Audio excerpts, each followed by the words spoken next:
pneumograph consists of two 10 inches convoluted tube fastened around the subject's chest and abdomen.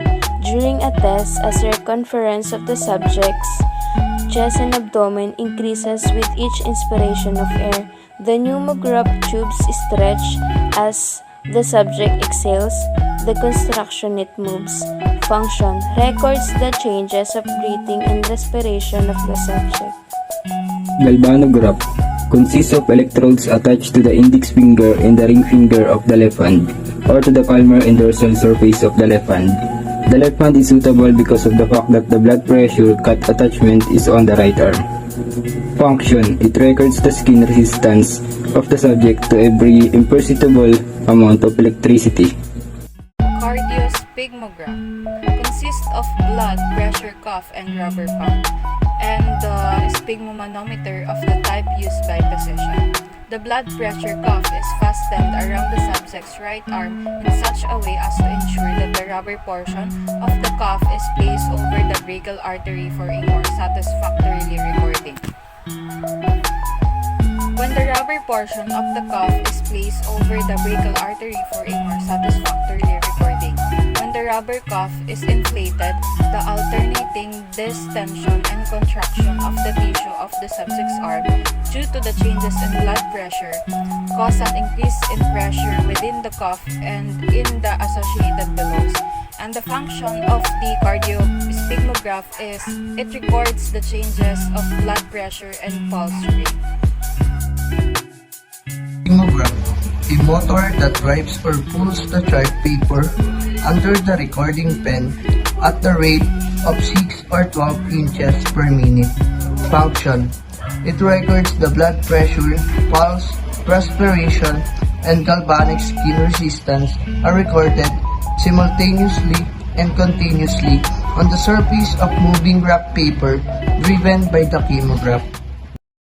Noong Abril 25, taong 2024, ganap na alas 8 ng gabi, nangyari ang isang insidente ng pagpatay sa Zone 5 Barangay Gomez Lopez, Quezon. Ang biktima ay kinikilala na si Dave Michael Nino, 20 taong gulang, walang asawa at residente sa nasabing lugar. Ayon sa resulta sa autopsiya ng nasabing investigasyon, ang biktima ay nagtamo ng 6 na saksak sa likod at 6 na saksak sa leeg.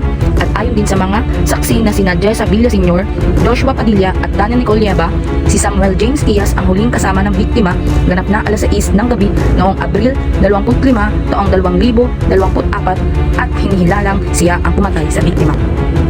Kaya't agad na inimbitahan si Samuel James Tias ng mga kapulisan sa Lopez Municipal Police Station para kumpirmahin ito. At dahil itinatanggi ni Samuel James Tias ang paratang sa kanya, siya ay kinumbinsi na sumailalim sa lie detection, examination o polygraph test na kanya namang tinanggap. Good afternoon, ako si Attorney Kevin Makabumbay at ako ngayon ang nakatalagang examiner para sa ating isasagawang polygraph examination. So bago tayo magsimula ay nandito ang mga katanungan para iyong makita ang mabasa.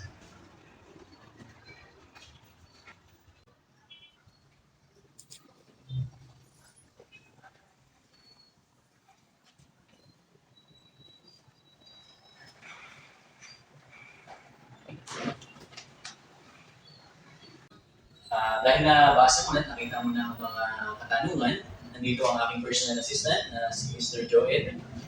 Nandito siya para ilagay ang mga polygraph apparatus, mga equipment na ginagamit natin sa polygraph examination. Diyan ang ating pneumograph, galvanograph at ang ating cardiograph. Mr. Ong, sir, pakitas mo muna kamay.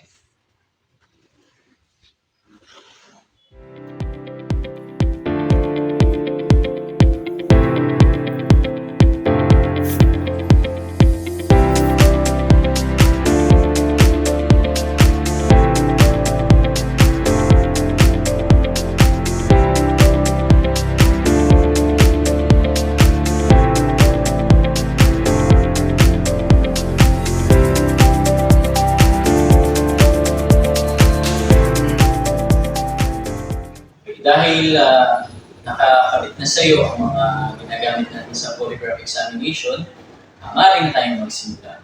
Ang gusto ko ay maging kalmado ka at huwag kang kakabahan sapagkat ang impormasyong makukuha natin ay mananatiling sa atin lamang at nananatiling privado. Handa ka bang magsabi ng totoo? Yung una namin itatanong sa iyo ay mga basic questions para malaman at mapatunayan na accurate ang polygraph machine na ito. Handa ka na ba? Oo at hindi lang ang sasagot. Bago ko magtanong ng mga ka bang sasabihin ang buong katotohanan at parang katotohanan lang.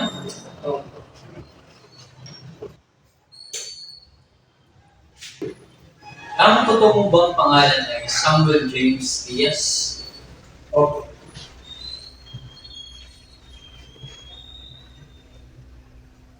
Ikaw ba ay taga Rizal Rural Lopez Quezon? Ayan, dahil nagtugma naman ang mga basic questions, sisimulan mo. Nasa trabaho ka ba noong April 25?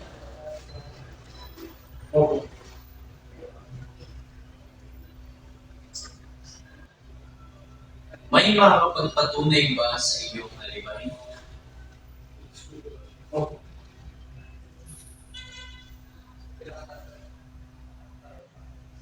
Bukod doon, meron bang CCTV o iba pa makakapagpatibay sa iyong alibay?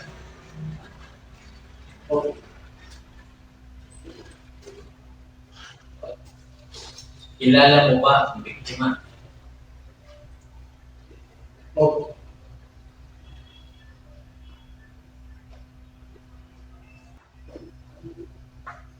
Bukod sa kapitbahay mo siya, kayo ba ay mutual friends?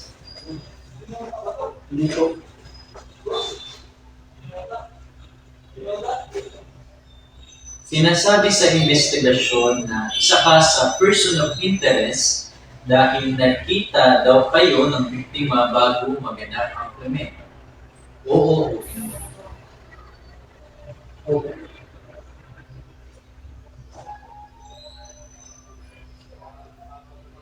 Ang biktimang si Virgilio ay nagtamo ng 6 na saksak sa likod at sa liig. Ginawa mo ba yun sa biktima? Hindi.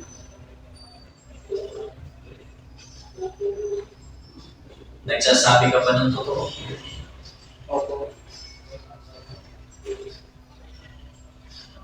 Natatakot ka ba na baka tanungin kita ng mga katanungan na biglaan tungkol sa kaso? Yun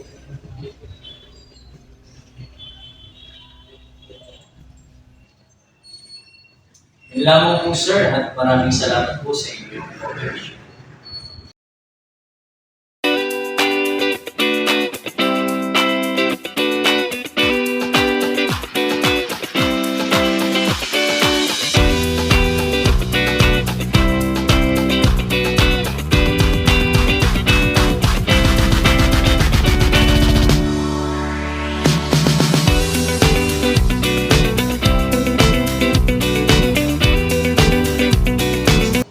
Magandang hapon sir, ako si Attorney Kevin Makabuhay at ako ngayon ang Ano ba?